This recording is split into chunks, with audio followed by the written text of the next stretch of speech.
In this episode, new discoveries from Challenger, one of history's most famous deep-sea expeditions. They look quite ferocious. This species has never ever been seen before. Natasha's searching for space dust on the roof. I love feeling a bit like a Ghostbuster, which was the main attraction for me. And there's a VIP visitor to the museum's bats. Welcome to my kingdom. Thank you.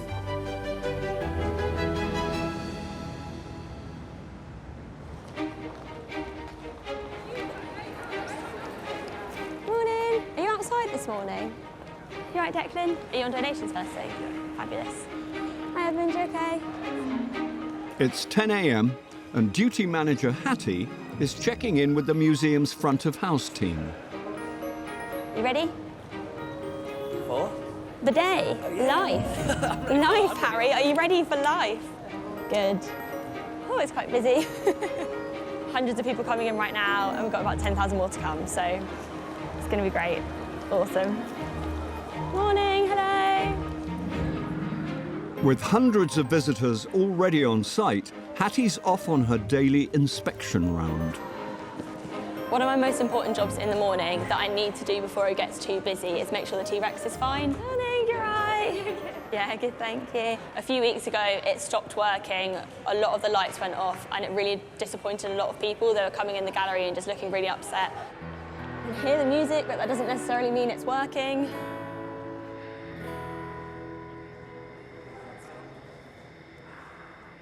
You just need to move in front of it. There we go, it's fine. So it's motion censored, so if no one moves in front of it, then you think it's dead. It's got motion sensors in the nostrils, which I found out recently, which I quite like. It's a really special job. There's not many places where you have people whose job it is to make sure a dinosaur is alive.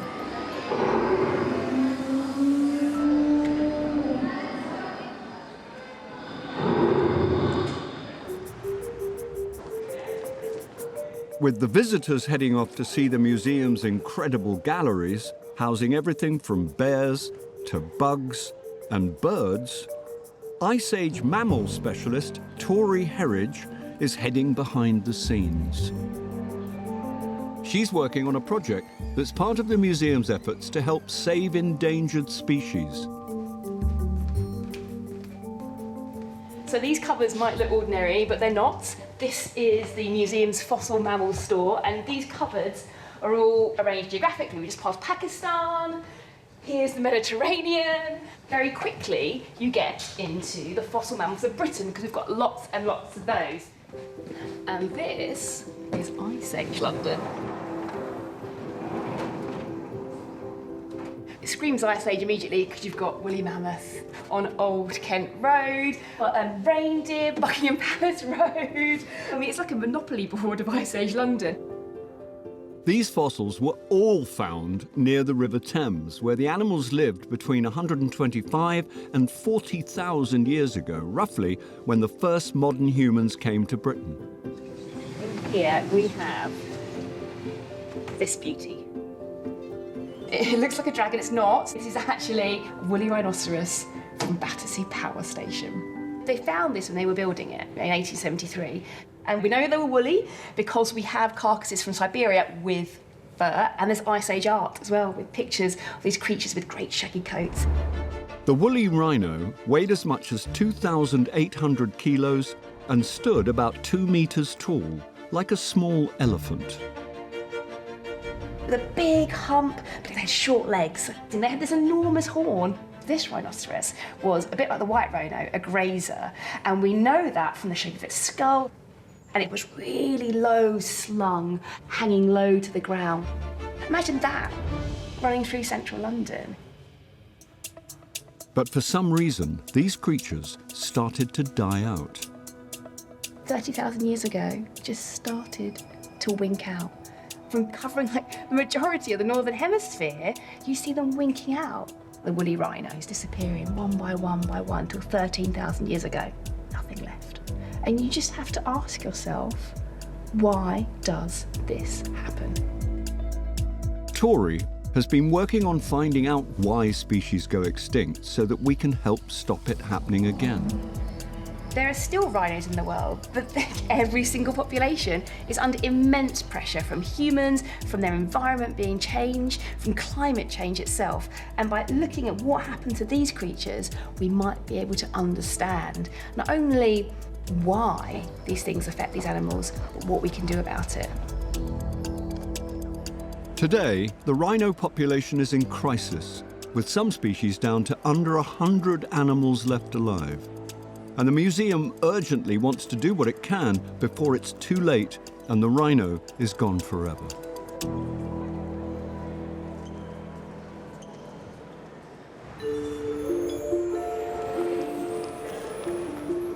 Welcome everybody to the Natural History Museum.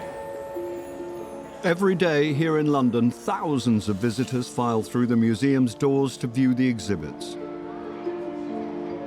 With almost 30,000 objects to see, there's plenty to choose from. But incredibly, for every object on display, there are 3,000 more stored behind closed doors. So now, the museum is putting on a special exhibition of items never before seen in public. It's telling the amazing story of HMS Challenger, which made one of the greatest sea journeys of all time. These are some of the original recording books from the Challenger. And it's Andrea Hart's job to pull it all together. The Challenger's crew were at sea for years, sailing through some of the most violent waters on Earth. It sailed in almost all of the world's oceans to find out what was living in them, their conditions. This was on a global level that had never been undertaken before. In 1872, at the height of Queen Victoria's reign, the Challenger set sail from Sheerness in Kent. For the next 4 years, its crew of over 200 faced storms, icebergs, and food shortages as they sailed over 80,000 miles in the Atlantic, Antarctic, and Pacific Oceans. What we are looking to do is to tell the story of the expedition. They had no assistance from the technology that we would have today, so very manual, very arduous.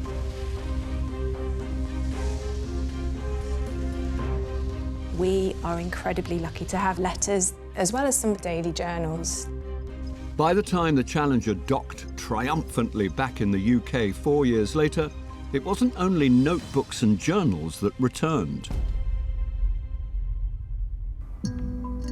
Its hold was full of thousands of previously unknown marine creatures. Some people say it smells fishy in here, but I don't notice it. Carefully preserved in jars to this day and stored in the museum's tank room, the collection is full of the weird and wonderful from many expeditions. From the anglerfish that lives over 1,000 meters down to the giant squid that can grow over 12 meters. And it's James McLean's job to look after them. They are some of the museum's rarest and ugliest specimens. We have a huge variety of different things. Some lovely porbeagle shark heads there. There are 2,000 fish and larger sea creatures stored here. We quite often call them pickled specimens because I guess they are sort of preserved in a fluid. We never ever would use vinegar. We like ethanol and water. Some of the creatures from the Challenger expedition will go on display. So James needs to make sure that they are in top condition. So this specimen, because of its size, is called the obese dragonfish, and they look quite ferocious. And that's the lure there, a little barbel underneath their chin, which will have a glowing lure at the end. And that's what they use to attract their prey. When this specimen was brought back, this species had never ever been seen before. The expedition rewrote the rule book. It proved that the ocean beds were not covered in ice and also that creatures could live almost 5 kilometers below the surface.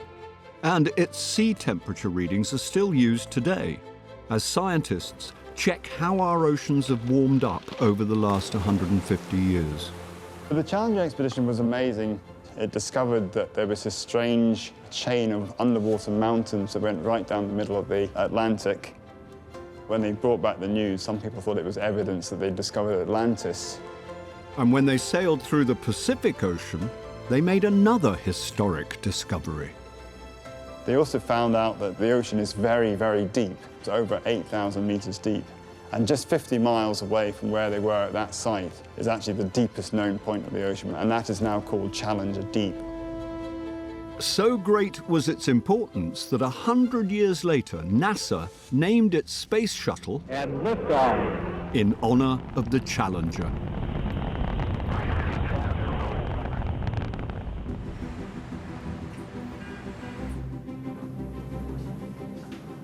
In the museum's backroom stores, space expert Natasha Almeida is on the hunt for something tiny brought back by the Challenger.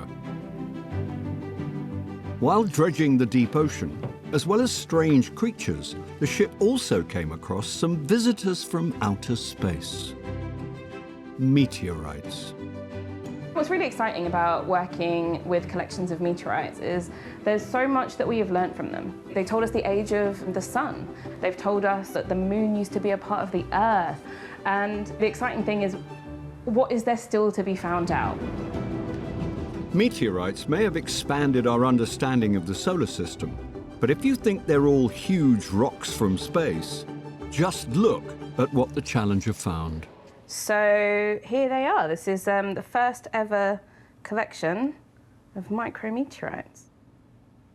They're very small, but there are tiny little micrometeorites inside there. This is such an exciting thing to hold. It's something that most scientists, when they visit the collection, they really love to see. It's a first for the museum, it was a first for the world.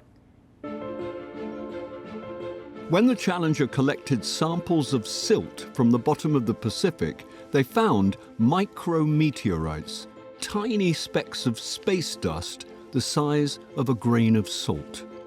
And they're very different from the museum's other meteorite specimens.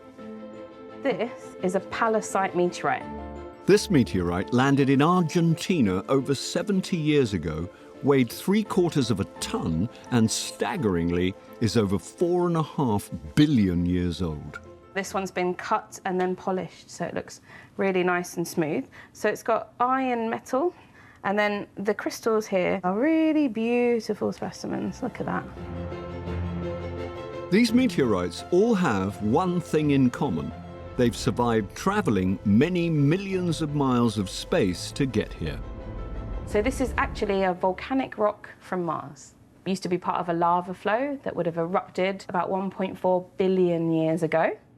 This is definitely one of the jewels in the collection. The micrometeorites will go on display as part of the Challenger exhibition.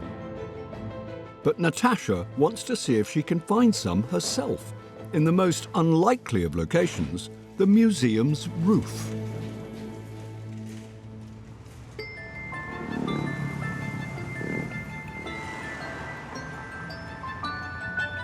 Every year, the Natural History Museum welcomes over 5 million visitors. But today, the staff are preparing for one visitor in particular, who was a regular on our TV screens. As Boris Johnson's top science advisor, Sir Patrick Vallance became a household name during the COVID pandemic. When you make a move, you have to go earlier than you think you want to. You have to go harder than you think you want to. But now he's got a new job as chairman of the Natural History Museum's trustees. And today he's come to have a good look around with museum director Doug Gurr. And there's one mammal Sir Patrick's especially keen to see: bats. Bats are super interesting. How could you not fall in love with this guy? Have you looked at his pretty face? This one is close to my heart because I was involved in the description of the species. Bats are quite poorly understood. I fear that we are losing more species that are not known to science yet. And by the time that we realize, they'll be gone. In the museum's very own bat cave are over 40,000 specimens, presided over by Roberto Portela Miguez. Welcome to my kingdom. Thank you.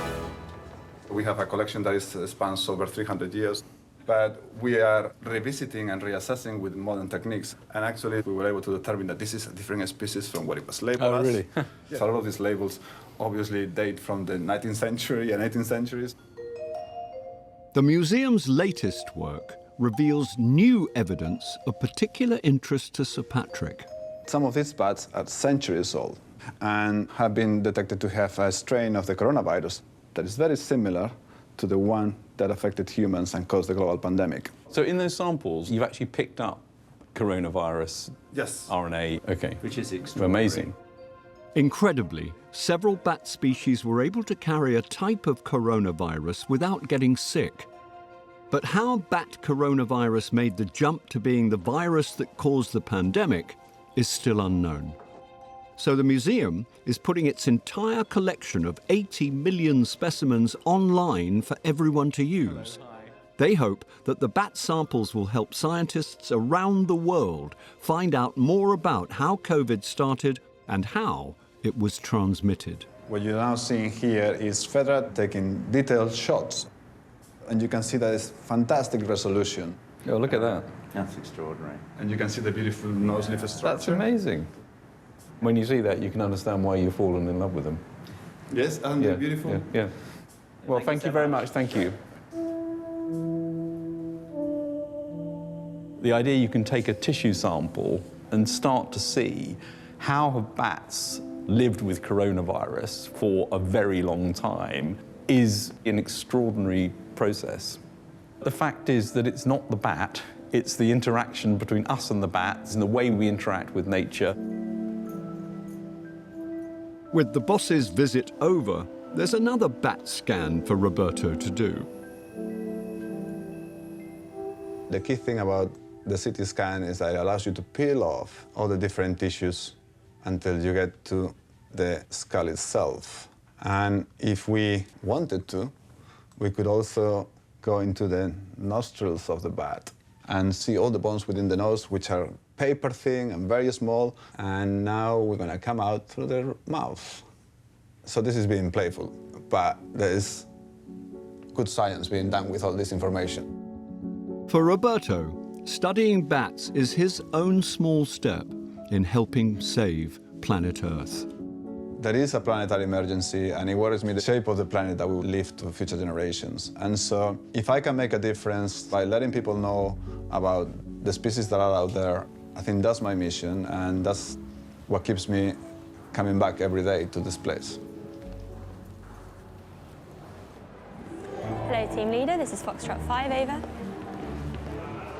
Duty manager Hattie is back on her inspection round.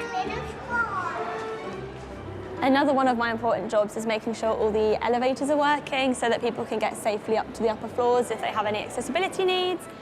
Very simple job, you just need to check that they're working. Apparently, some of the elevators here at the museum are haunted.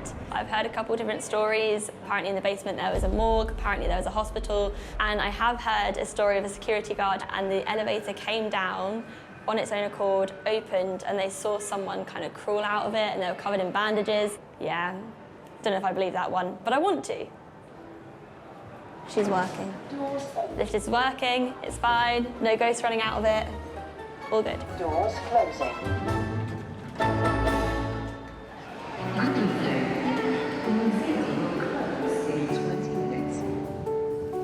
6 p.m. and the end of the day for the museum. As the great doors close, you'd think it'd all go quiet. But you'd be wrong, because tonight there's no rest for the wicked. It's Halloween, and the museum is throwing a party. We are special agents. We just got a call that there might be some alien activity happening.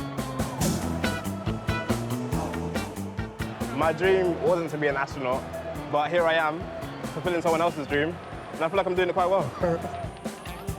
The museum comes back to life with almost 1,000 paying visitors arriving in fancy dress. And it's Robbie Watts' job to make sure it's no horror show. A lot of people have been saying, "What are you going to dress up as, Robbie?" And I'm like, "That's the least of my worries right now. I've got a lot to do." But I think it's a really great way of engaging the public. We've got a lot to offer here in terms of spooky stuff. I think the building is quite gothic itself. It can be quite a creepy place. Curator John Ablett has brought along some highlights from his cabinet of horrors. This is the wonderfully named vampire squid from hell. When something tries to eat it, they actually shoot out glow-in-the-dark mucus, and the thought being that this slime temporarily blind anything that's looking for it, distract them, and this can slowly blob off into the distance. But you can't have Halloween without bats. And bat expert Stephanie Holt is on hand to stick up for this misunderstood little mammal. So this is our vampire bat. Well, there are only 3 species of vampire in the world. 1 feeds on birds and 2 that feed on mammals. It's got these very fine needle-sharp teeth. It'll make a sharp incision with those incisors and then lick the blood. So they don't suck blood, they lap at the blood. Bats are not evil at all. They will feed starving bats who haven't fed well with blood that they regurgitate, even if it's not one that's related to them at all, which is really unusual.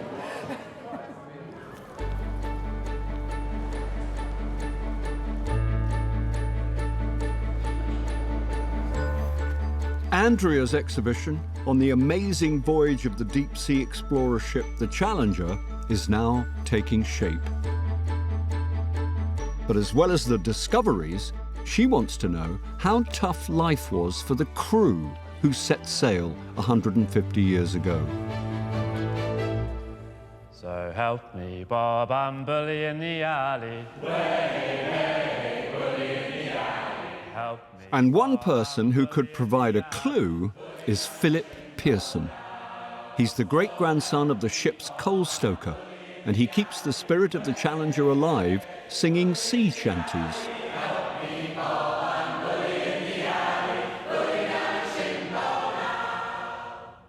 My great-grandfather, Charlie Collins, was something of a mythical figure in our family.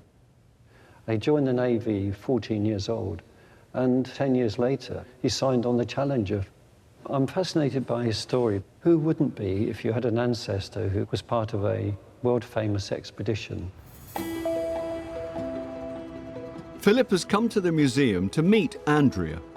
She wants to find out more about his great-grandfather. Hello, welcome to the museum. Very nice to meet you. You too. Tell me a little bit more about your Charlie. Well, Charlie, he ran away to sea against his father's wishes. Philip has only ever seen one photo of his great-grandfather. He's hoping Andrea has some more. Here we've got the captain and a few more crew ones here. But as they search, one thing becomes clear. There aren't many pictures of the sailors. I can't find Charlie. No, it tended to be more the officers, didn't it? But Andrea does have something for Philip. Original letters by the boat's steward. And they shed light on what life was like below decks for his great-grandfather. I believe these letters are around Christmas time. Here the captain gave everyone of the ship's company 1/3 of a pint of sherry, and very good wine it was. It's extraordinary.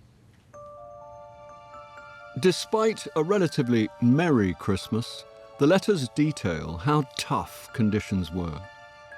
And as the ship sailed towards Antarctica, the crew were often hungry. They hunted local wildlife, including penguins.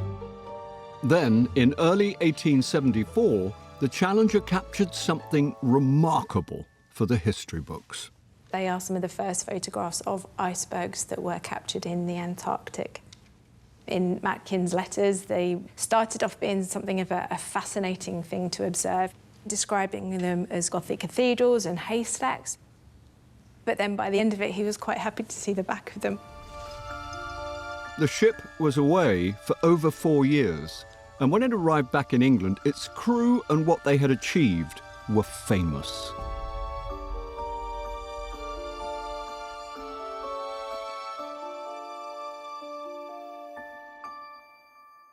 When Charlie died in 1932, He was the last surviving member of the Challenger crew, and there was the grand procession through town because it was such a famous expedition. Fantastic.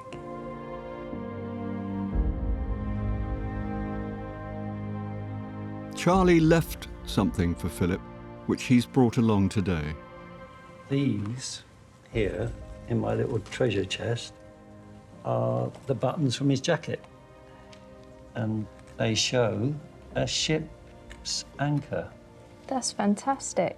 His face. It's been wonderful to see the original letters and to reimagine from those dry books just what it was really like to be working at sea as well as being a scientist. This is a group of sailors, and that's Charlie.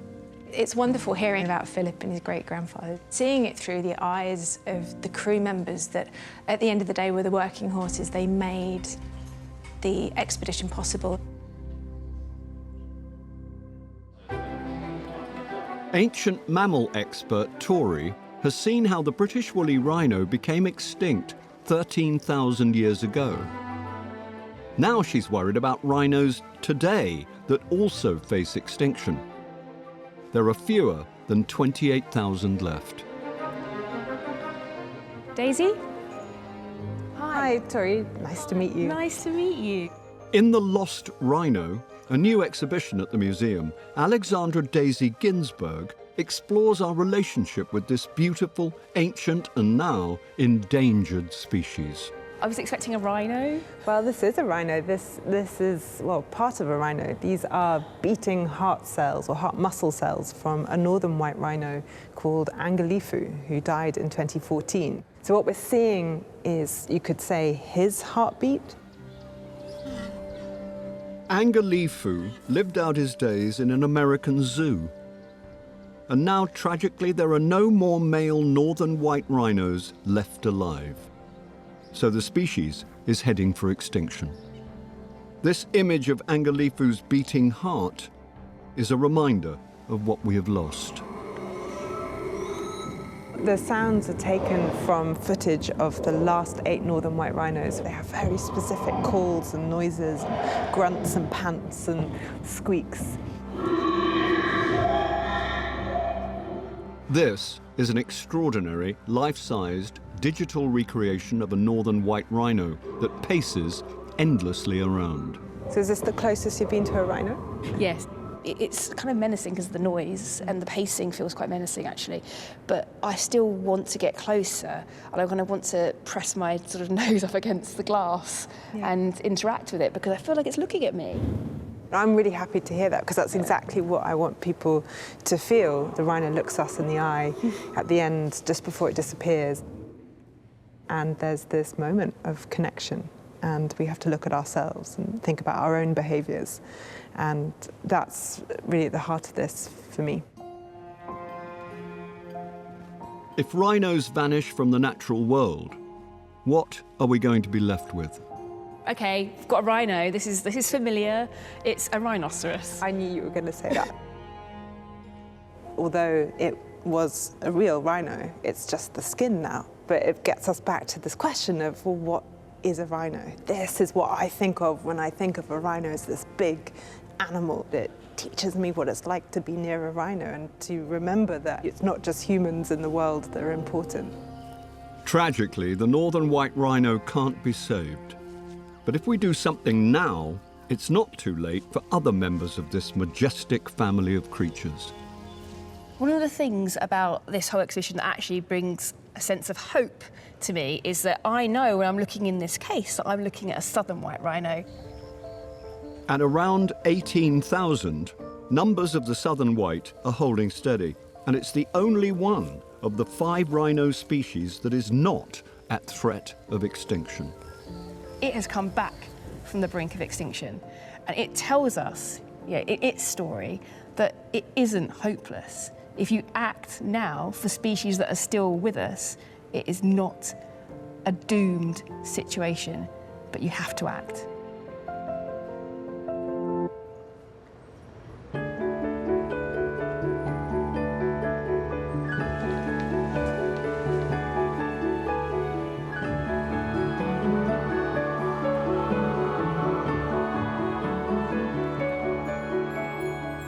Natasha is on a mission to find micrometeorites, tiny particles that have crashed to Earth from outer space.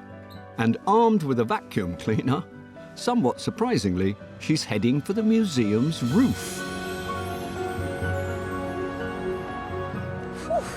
It is sunny today. Incredibly, over 5,000 tons of micrometeorites land on Earth a year. Can you switch me on? But because they are so small, and the amount of other dust that is around, they are very hard to find. The estates team, when I asked them if I could have access, they actually didn't believe me. But the joke's going to be on them because we'll end up with 4.5 billion-year-old rocks in our collection.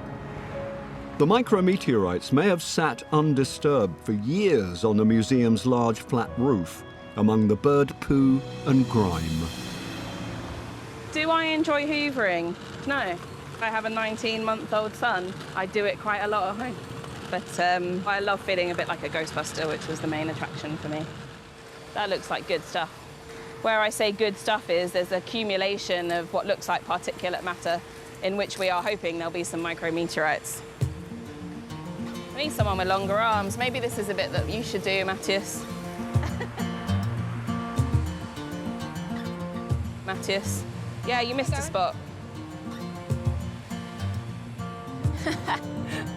Okay, how much did we get? Let's have a quick look. Okay, quite a bit. Yeah.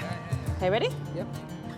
Once she's back inside, Natasha will discover if the museum roof has been the lucky recipient of some of the tons of micrometeorites that have landed in Britain.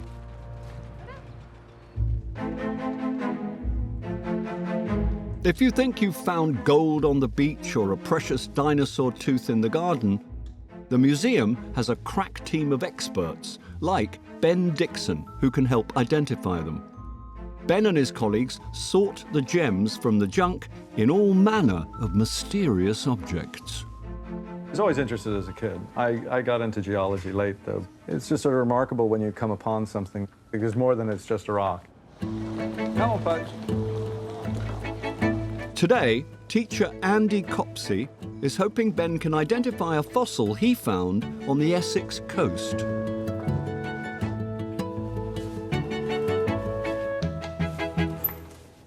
Oh, wow.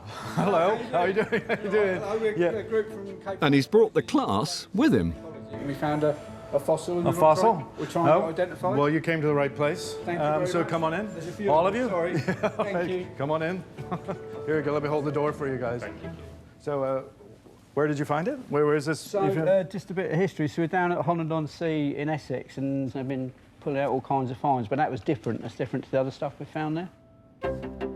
Andy thinks this could be some kind of ancient reptile fossil. We can't work out whether it's some kind of snake or something like that, or crocodilian. I assume you've seen reptile scales, and there's, if you look at them, they sort of have a certain symmetry to them. So, I mean, when they fossilize, and you can see certain patterns that are uniform. Ben isn't exactly sure what this is. He needs to do more digging, and he knows just the person to help.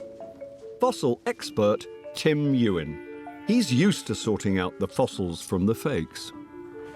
The label says spurious fossils, and that's because it's full of specimens trying to be fossils but aren't actually. They were made a collection over a couple of years, but this one here is quite a nice one. I think most people would just say it's a fossilised foot, a human foot. This was found in chalk, so this is from the Cretaceous. And some people might say it's evidence of humans and dinosaurs living together. But actually, this is just the flint nodule. And then probably my personal favourite is the calf, which is very sort of Salvador Dali-esque calf, I admit. But you can see it's got these nice horns, nice little eyes, and you know, even a little smiley face from a happy calf. But no, this is actually, again, just a piece of flint. You know, our eyes recognise the shapes and patterns as though they are actually fossils. After a bit more detective work, Ben still isn't completely sure what the rock is. And he's wondering if it might be one for Tim's drawer. So he's come for a second opinion. have this curious specimen here from an inquirer who came in, but I'm a little uncertain, so I want to get your opinion on it. Okay. What data do you have on it? Where's it from? It's from the Thames estuary, so Holland-on-Sea. I mean, I could see someone would look at that and think, oh gosh, it's going to be like a dinosaur skin or you know, a snake skin or something like that. So. Exactly. Close examination reveals the answer. Yeah, it's got quite a distinctive texture to it, isn't it? Mm-hmm. Oh, yeah.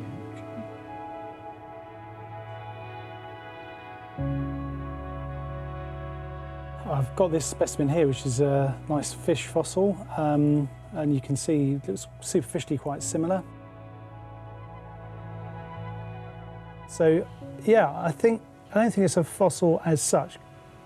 It's just like an ironstone nodule in clay. Well, thank you very much, Tim.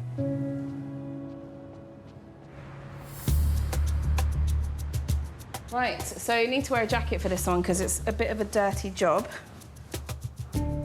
Natasha collected a bag of dirt and grime after vacuuming the museum's roof. Now she has to sift through it to see if she's found a micrometeorite. This is much more enjoyable than washing the dishes. A little bit smellier.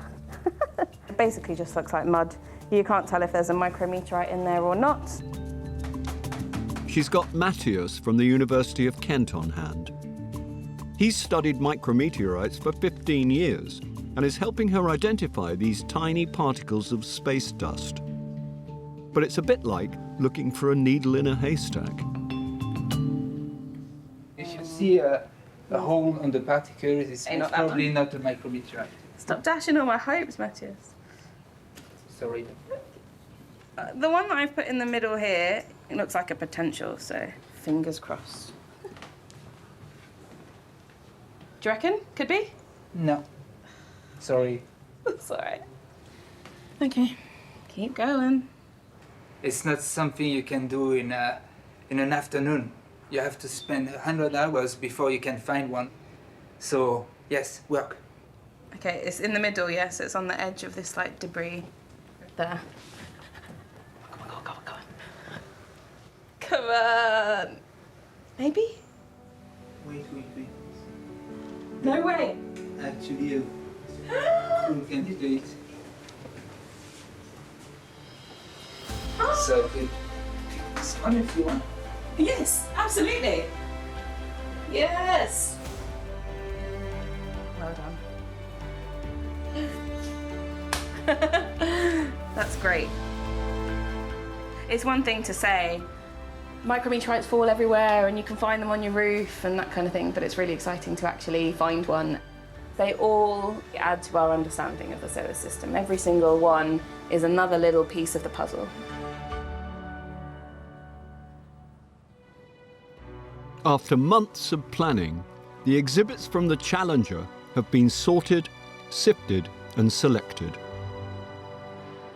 It's a moment of pride for exhibition curator Andrea. This one here in particular has got a wonderful image of some deep-sea anglerfishes that were probably unknown at the time. I absolutely love being able to bring the collections out, put them on display, and also just because they are just so spectacularly beautiful, it's wonderful to be able to share that with others.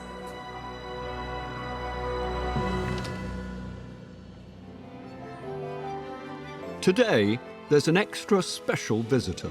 Philip, the great-grandson of the ship stoker Charlie. And he's brought his own children, Aidan and Anya, along to see something of the incredible voyage that their great-great-grandfather made. Your great-great-grandfather is no doubt down in the hold shoveling coal too. Shoveling away. Shoveling away. Oh. Without the steam engine, they couldn't have done the science because they needed the steam engine to get about and stand still in the busy ocean. It's just really amazing seeing like stuff that we have like a personal family connection to in the museum. Like it's really surreal. Thanks to the stories passed down to him as a child, Philip can appreciate the sacrifices the crew made. It kind of brings the whole thing oddly to life, even though it was 150 years ago. It's a great exhibition. In this episode, I need to wear like racing shoes. the events team are under pressure, putting on an awards show for the biggest wildlife photography competition in the world. These images should get us to sit up and take note. There are urgent repairs on a Triceratops fossil. Think of it as polyfiller for a dinosaur fossil. And we dive with giant whales. It's been a really emotional journey.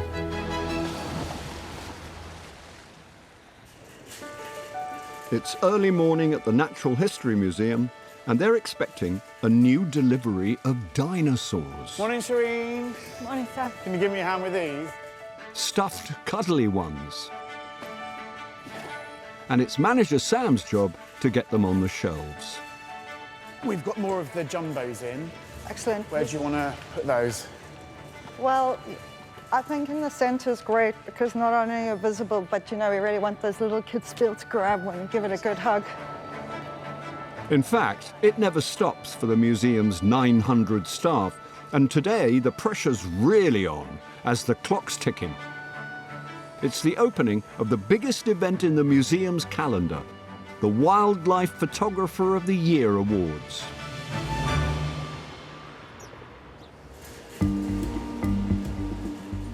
In the gallery, the world's greatest wildlife photos are being prepared for display.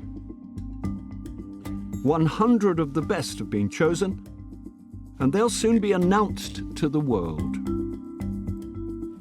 In Award HQ, event manager Sophie Lorenz is checking final details. Come and look and tell me what you think of the sting. The Wildlife Photographer of the Year is the largest photography competition of its type in the world. It's been running for 58 years and has around 40,000 entrants from 93 countries, and it kicks off with a grand dinner and opening party. And Amelia, this seating plan. It's been 3 years since they were held in person, and every tiny detail must be perfect. It's been called the Oscars of wildlife photography. I think what's also really important for us as a museum is making sure that everything is really sustainable.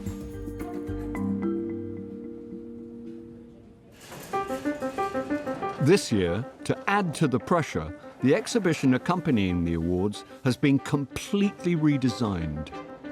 We've been on site now for 5 weeks, and we're in the process now of hanging the artwork and the light boxes.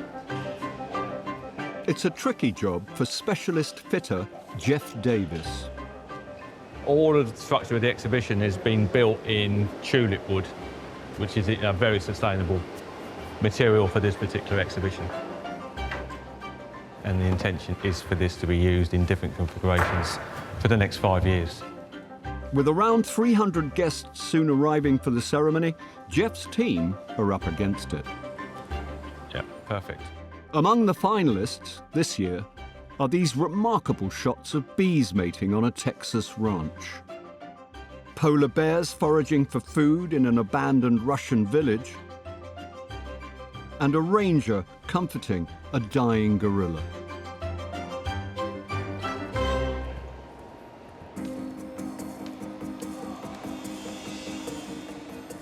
Sophie has to turn this space into a banqueting hall fit for the great and the good, as well as some of the world's top photographers.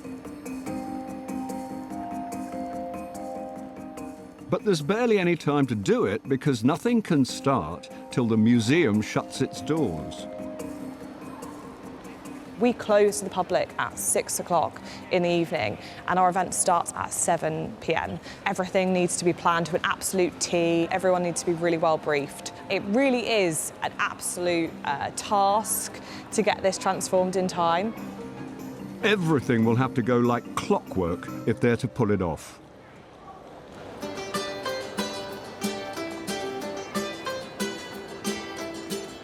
In the gallery above the main hall, Mason is looking for an audience. Okay, so I'm back on gallery. I usually like this spot because you get a lot of visitors coming through. And I think I'm going to try One of my favourite specimens, the gorilla skull. Usually visitors are drawn to the teeth of the gorilla, you can see here.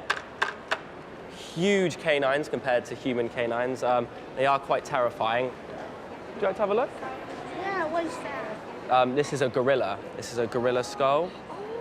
Yeah. Would you like to try to hold it? I can hold the end part here. Oh! Wow, it has a big head. Yes, we share about 98% of our DNA with gorillas, so one of our closest living relatives. But as you can see, they are quite different from us. Oh, yeah, would you like to have a look? It is quite cute, isn't it? Like my boyfriend.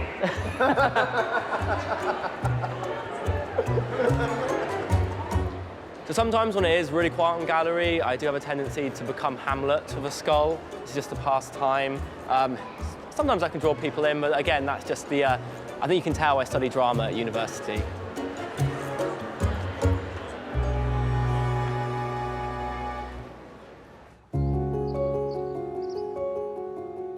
The rolling hills of Wiltshire may be a lovely spot for a country stroll, but for Sally and Neville Hollingworth, they're a prehistoric landscape just waiting to be uncovered. Pressure on. They're amateur fossil collectors and love to spend their weekends finding and cleaning the treasures they've dug up. That's beautiful. Another one there, isn't there? Yeah. And they're pretty good at it too. They've turned their living room into a mini natural history museum. These fossils were around when dinosaurs were on our planet. How awesome is that?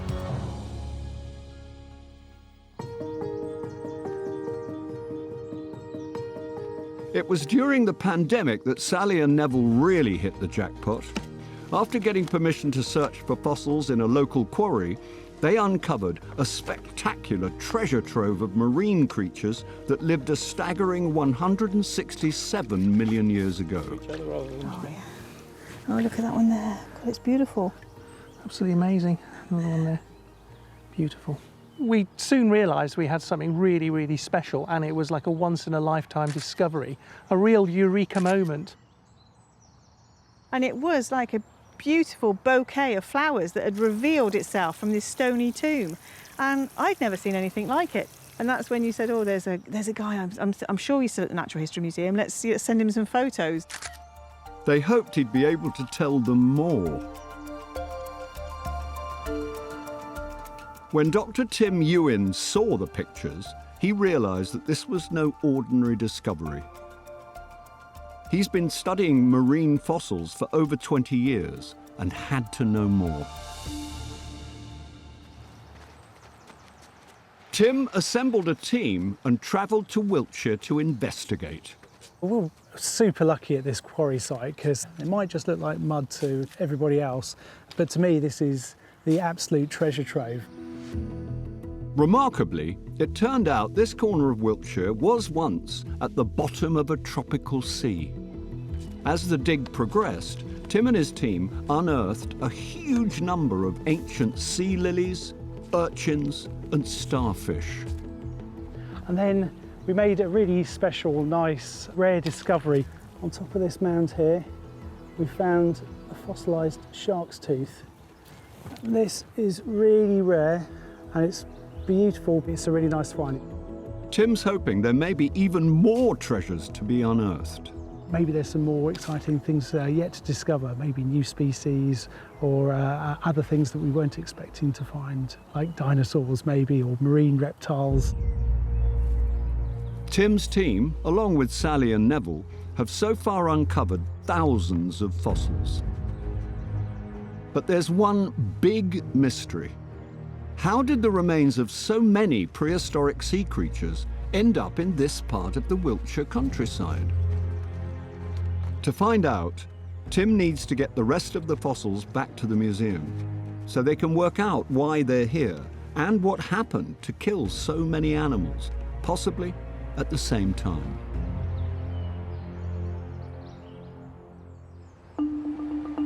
The museum's closed, but duty manager Hattie still has work to do. So last job of the day, I've got to shut the museum doors.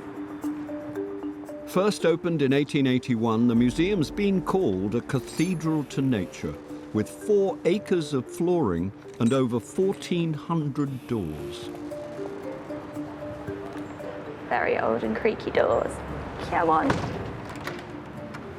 Great, I love doing this. It's my favourite part of the day. I remember being 7 years old and coming through these very doors for the first time, and the fact that it's my job to stand here and close them at the end of the day is an absolute dream come true. So, yeah, always happy to do this job. Another great day here at the museum.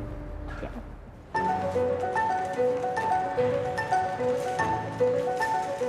So the doors are now shut, the general public have left for the day, so it's our time to take over the hall and get everything set up super, super quickly. It's going to be absolute chaos in here, organised chaos in here for the next hour or so while the florists come in, the caterers come in, and this amazing set build happens behind me. It's finally here, the Wildlife Photographer of the Year Awards. An army of catering and event staff have just 60 minutes to transform the hall, and it's Sophie's job to get it done on time. Oh my goodness, I'm so excited!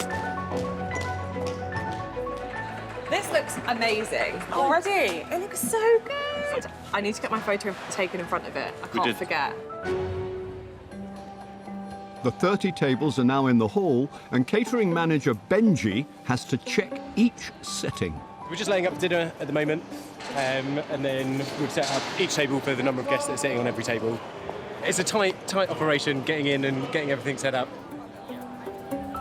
Yeah, perfect. In the temporary kitchen tucked behind the stage, Chef Arnaud and his team are putting the finishing touches to the food. Tonight, it's a special vegan menu designed to be as environmentally friendly as possible, locally sourced, and with zero waste. So it's a tartuffe with celeriac remoulade, salt-baked celeriac, and then a truffle shoot to finish it. I think the concept is very exciting. Yeah, it's very, very different. Zero waste. Yeah, it's definitely a challenge, but also very interesting. Good evening, welcome. You check in with my colleagues just here. It's nearly 7 o'clock, and the first guests are already arriving. So we opened early. We're 3 minutes from opening time at the moment, and we've probably already got about 60, 70 guests in the room. The competition winner will be a major news story, and Sophie has to make sure the results don't leak out before they're officially announced at tonight's ceremony. We have an embargo that breaks at 11:30. If we don't hit that, the news of the winners will be announced in the press before it's announced in the room. So for us tonight, you don't really get to breathe. Up until then, it's going to be all about timings, really keeping it to precision, which is why we've got so many people here tonight, just making sure we're watching the clock. It's 5 minutes until the guests sit down, and catering manager Joanna is feeling the heat. I thought I just saw a chair without a seat pad then, but I didn't, so that's all good. The next challenge is to try and get 350 plates out on time to get everyone to enjoy their starters. And just when things couldn't get any busier, the evening's host, Chris Packham, has arrived. I'm very excited to be back here. I love the Natural History Museum with all of my heart. I've been coming here since I was a small child, fascinated by dinosaurs and everything. I've had a long association with this particular competition. I think photography is a great way of, forgive the pun, but focusing people's interests on the natural world. But during the last 40 years, this competition has transformed. There's a much stronger message. There's a photojournalist element here. So we don't just see beautiful pictures now. We see important images which are conveying the way that we feel about the plight of some of the creatures. And they're not always an easy look. These images should get us to sit up and take note, or to marvel and want to protect the natural world. Among the guests is Richard Sabin, the museum's whale expert, and there's one picture that really hit home for him. One of the people that I'm really looking forward to meeting this evening is Richard Robinson, who's taken the most amazing photograph of a southern right whale, and I want to talk to him about that and have that insight through his eyes about that experience, because for me it would be one of the things that I would dream of doing. Good evening. evening, the Wildlife Photographer of the Year Awards are about to begin. Please make your way up the stairs and into Hinton Hall to take your seats for dinner. They're moving. They're slowly moving. They're like shimmying their way down. And then I've got to try and work out how I can run around and beat them. I need to wear like racing shoes. Ooh. The museum is such a babe.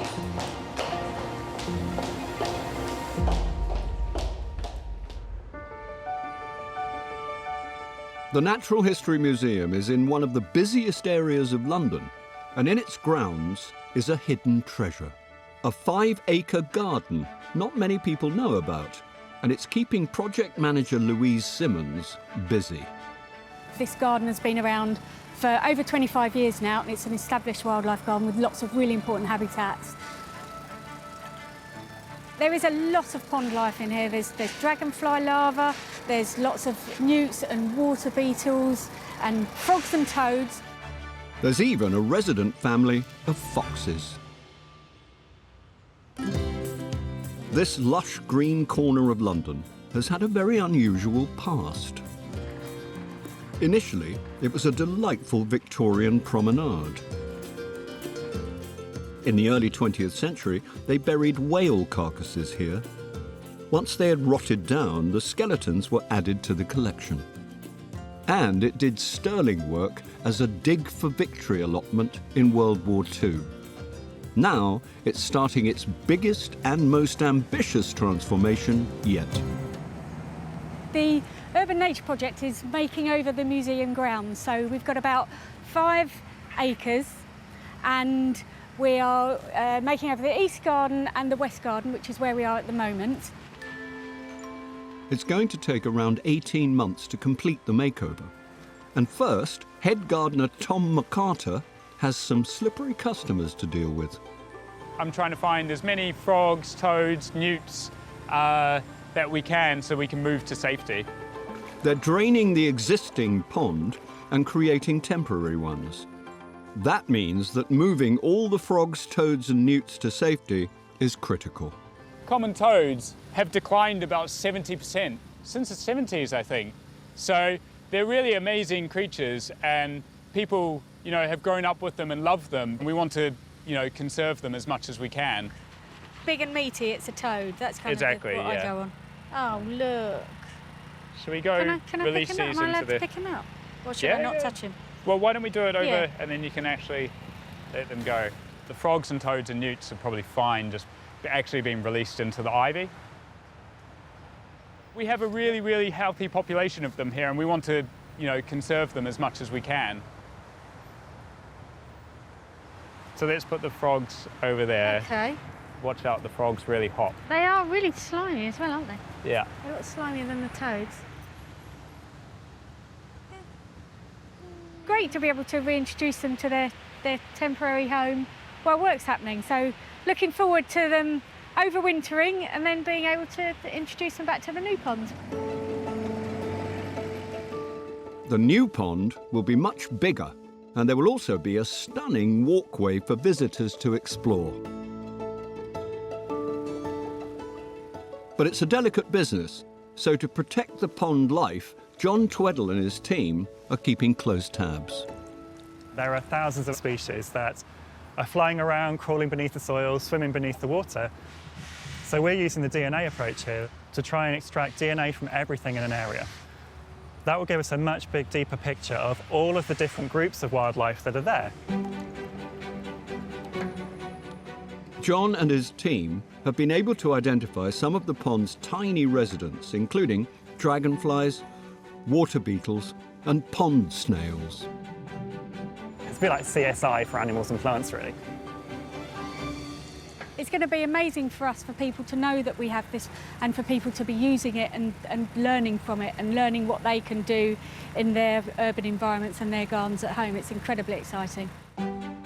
With 80% of us living in urban spaces, it's a way for visitors to appreciate nature firsthand and to see how it can flourish in our cities.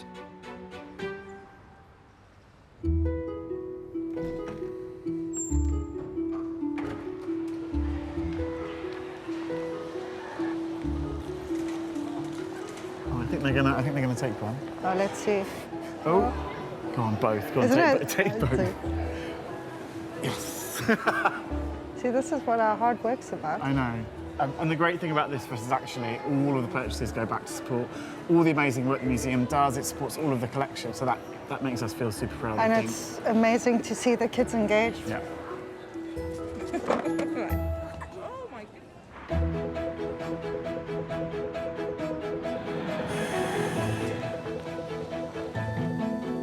Tim and his team have begun the mammoth task of examining the thousands of starfish and sea lily fossils dug up in a Wiltshire quarry.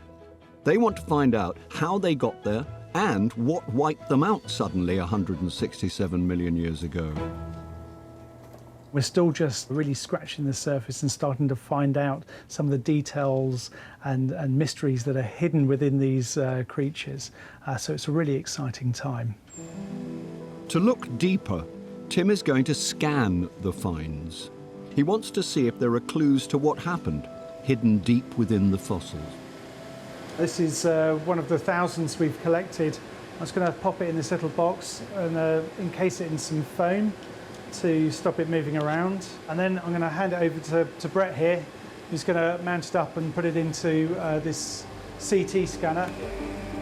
The camera needs to take up to 5,000 pictures of each fossil so that it can be captured in minute detail at super high resolution.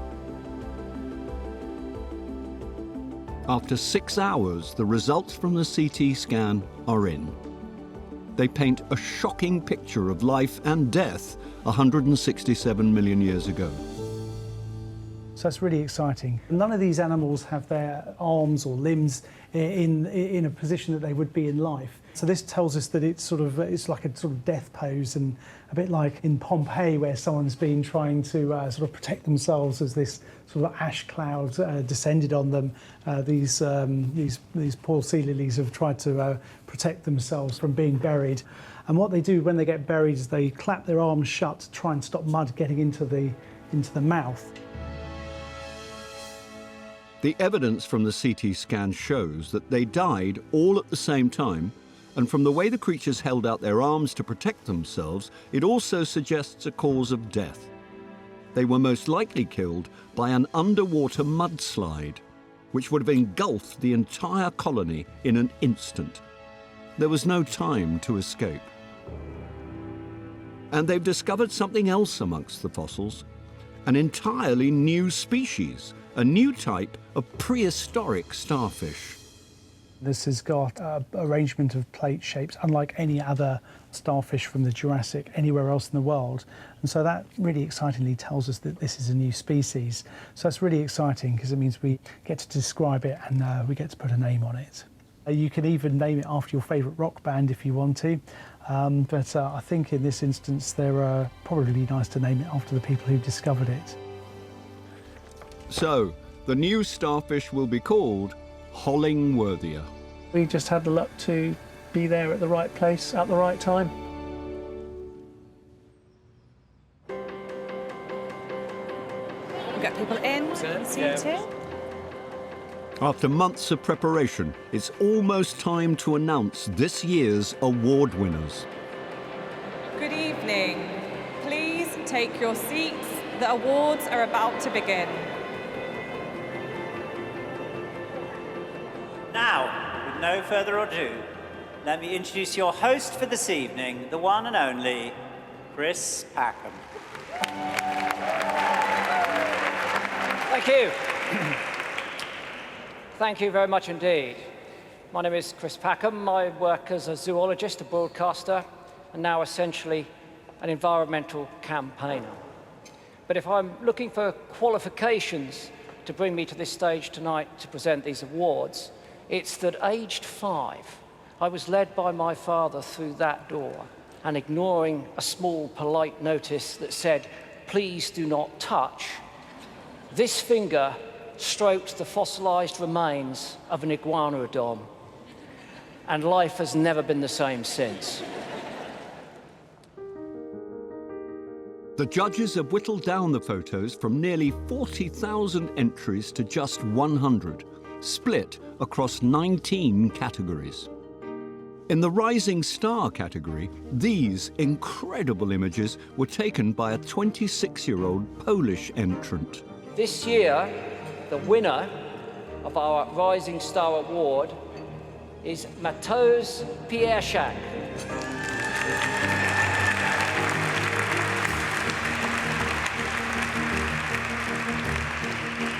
Congratulations. Once, I spent 16 hours in a small shelter in the middle of the lake just to photograph cranes. And you know what? It wasn't worth it because they didn't show up in the end. But other times it is worth it, and that's what drives me. That's my passion.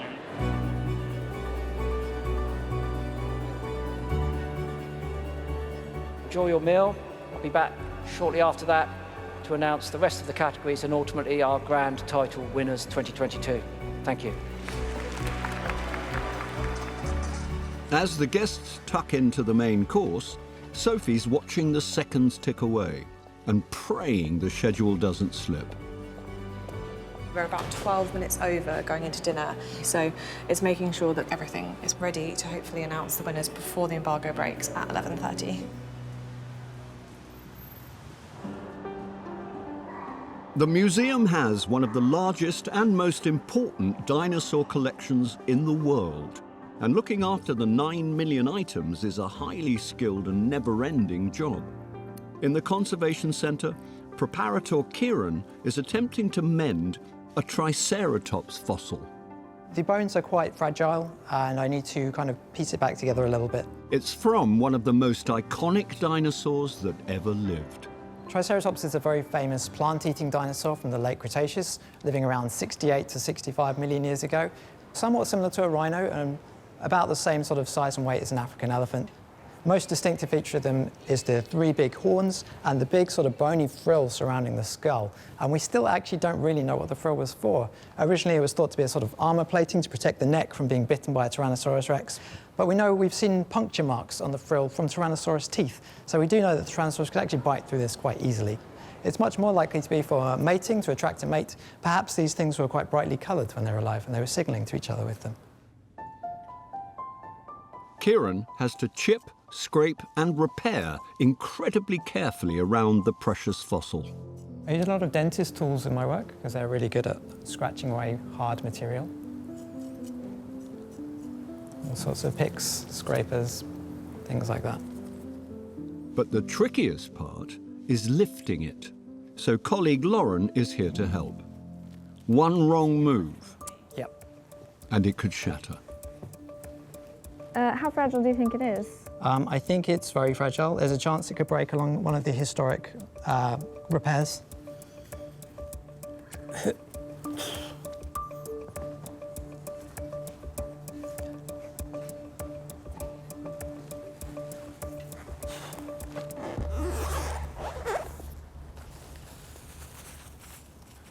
All right. Thank you very much. You're welcome. The old cement join's held. The rare frill is safe, and Kieran can breathe again and take a closer look. That was quite nerve-wracking, but it's quite a relief that this 67-million-year-old fossil did not break on the way up to the workbench. Just going to try and manipulate the putty into the cracks, using more of my trusty dentist tools. Think of it as polyfiller for a dinosaur fossil. It's quite difficult to manipulate this stuff because it is quite sticky, and it will stick to everything. First part's always the hardest when you do things like this, especially if you haven't done the technique in a while. There we go.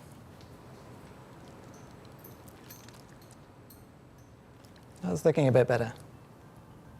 It'll still take me several hours before I'm happy with this, but once I've completed the conservation work on it, I can take it back to the store, return it to the curator, and hopefully they'll be happy with what they see.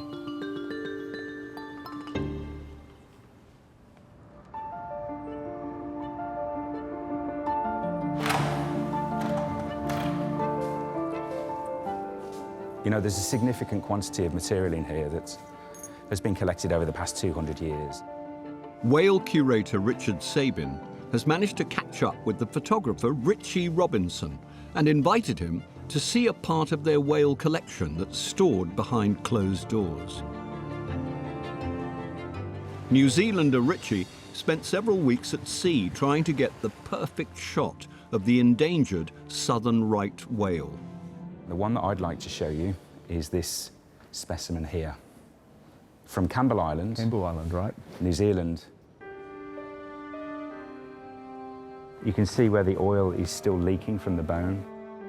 New Zealand's whale population were hunted for their oil through much of the 19th and 20th centuries, and very nearly became extinct. The name itself has always fascinated me. Why are they called right whales? And it literally goes back to the whaling days, doesn't it? Where the whalers thought that they were the right whale to hunt because they were so easy to approach. To approach. There was no mechanism for controlling the numbers that were being taken, and of course the populations crashed. An estimated 70,000 southern right whales lived in the southern hemisphere in the late 18th century. By the 1920s, there may have been less than 300 left. But down in the southern Antarctic Islands, in the Auckland Islands, there was this small population that had survived. Right. And the population just slowly started to come back. The fact that they're recovering in numbers, it is a success story, but it's also a hopeful story because it suggests that the food web that they're a part of and the ecosystem that they live within is healthy and it's growing. All the population has come back from 13 females. It's remarkable, absolutely remarkable. We can just leave them alone. Nature will take its course and they'll come back. Yeah. I would love to have the experience that you had of being under the ocean with that young animal being so close to you. I'd love to get that experience. Well, you know what? I can probably show you a little bit today on a virtual reality headset. Richie used a special camera to capture the experience. Yeah. It's playing. Oh my goodness. Can you see a whale? Yeah. It is, it's just, I can't even describe how it feels. It feels like you're actually in the water with the animal. It feels like he's just a few meters away. Yeah. Don't forget to look behind you. If you look, turn a little bit, you should see a... Oh, wow. Who's that? Is that you? Yeah, that's me filming it. This is so very cool. Incredible. Just the curiosity of the animal is amazing, isn't it? I mean, it really is such an immersive experience. I almost feel like I need to hold my breath. This is an incredible thing.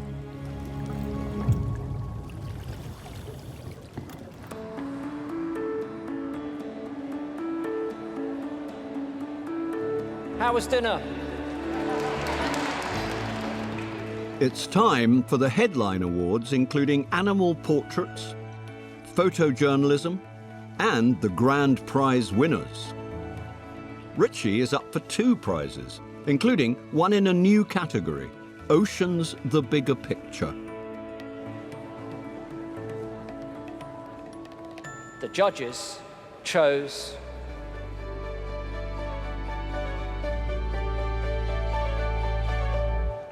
Richard Robinson from New Zealand. Richie's unique shot of mating southern right whales wowed the judges. There we go.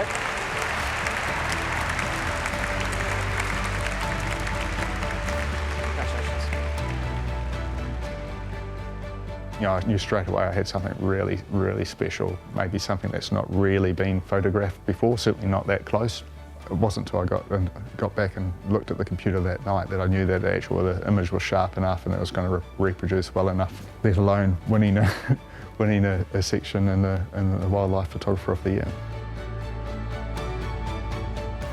But my love of photography came from my grandfather. The last few days I've kind of been thinking, you know, what would he actually feel about, you know, me being in London to receive this award, you know.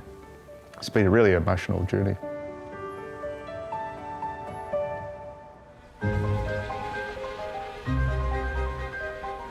The Great British Bee has been a familiar feature of summers in the UK for years.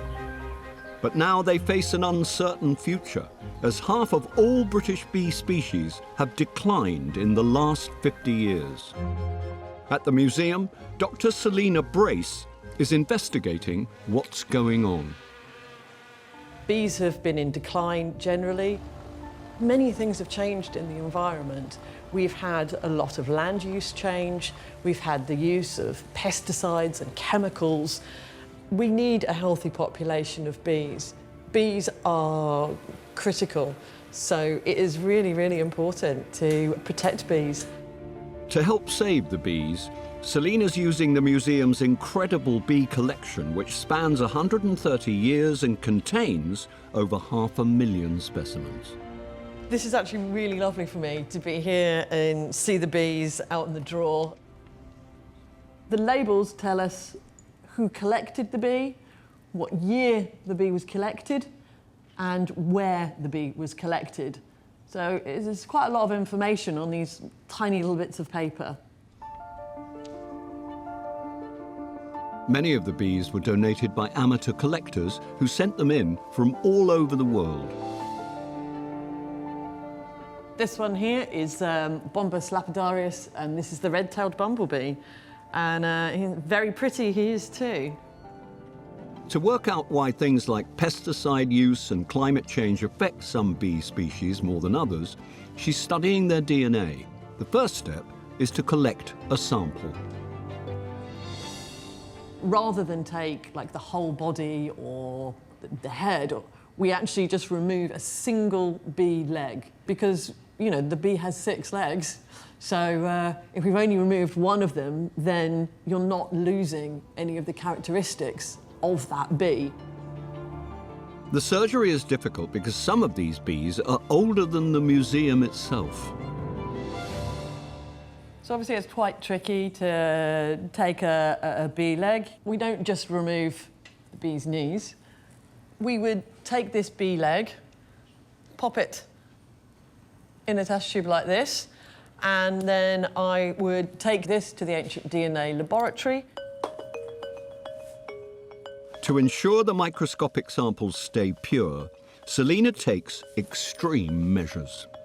Rather than protecting me from anything, it's actually me protecting the bees from me and my DNA.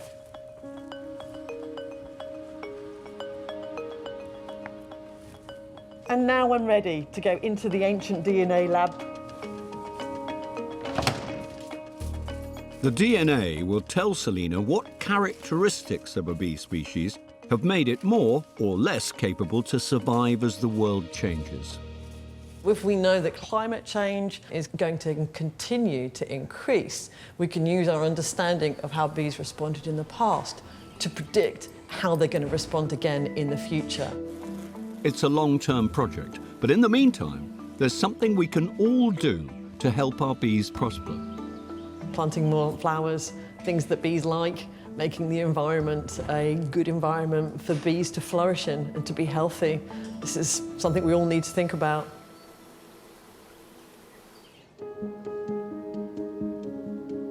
Okay, it's our final award of the evening.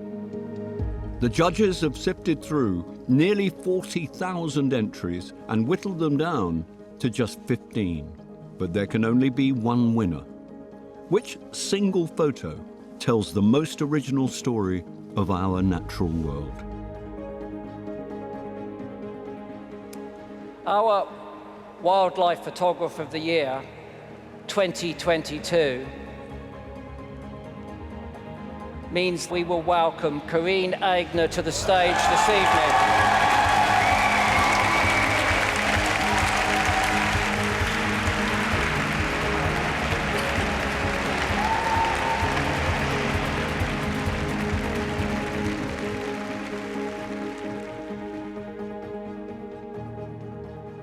I would have never imagined the trajectory of my path here. This isn't something I really ever thought could happen.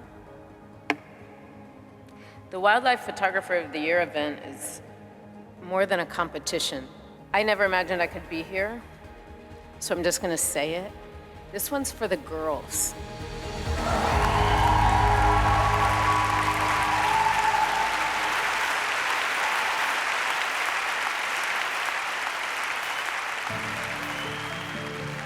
So the awards has just wrapped up. I think we made it with about 4 minutes to spare, so it was a really tight announcement, but we made it and we ensured that Karen got a lovely moment to talk at the very end. So overall, I think we were successful, a bit close for comfort, but we managed to beat the embargo, which is absolutely fantastic. Finally, Sophie can relax and celebrate an incredible evening. Cheers to another WPY done. Shaken, not stirred. Well done, team. Well done.